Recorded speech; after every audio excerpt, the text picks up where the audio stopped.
Bonjour, dans une nouvelle vidéo, un nouveau sujet, l'enseignement de la grammaire.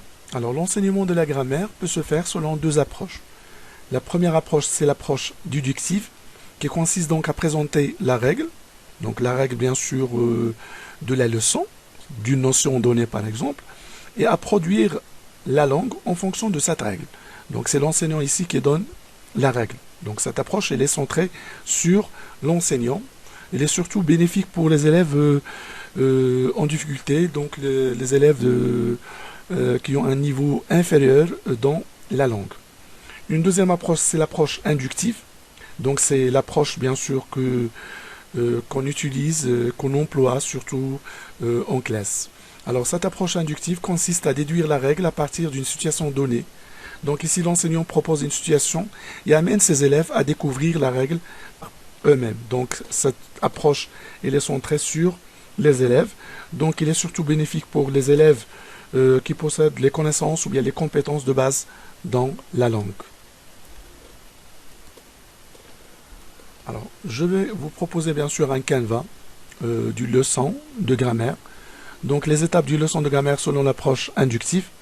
Alors la première étape, observation et découverte.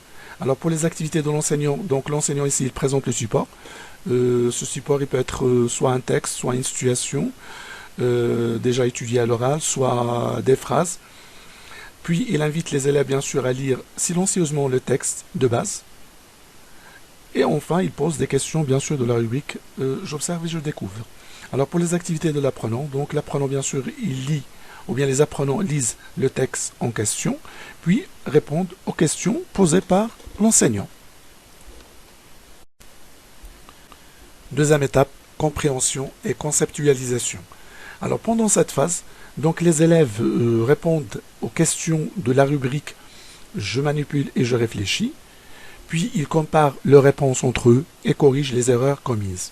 Enfin, ils complètent la règle, donc ils essayent de déduire la règle de la leçon. Troisième étape, application et transfert. Alors pendant cette phase, donc l'enseignant propose des exercices sur les ardoises, des exercices de la rubrique je m'entraîne pour vérifier la compréhension de la notion. Alors donc les élèves réalisent les exercices proposés, puis comparent leurs réponses entre eux et corrigent les erreurs commises.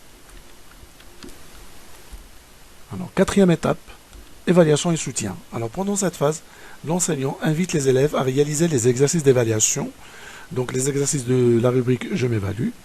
Alors les élèves ici donc réalisent les activités d'évaluation, puis comparent leurs réponses entre eux et enfin ils corrigent les erreurs commises.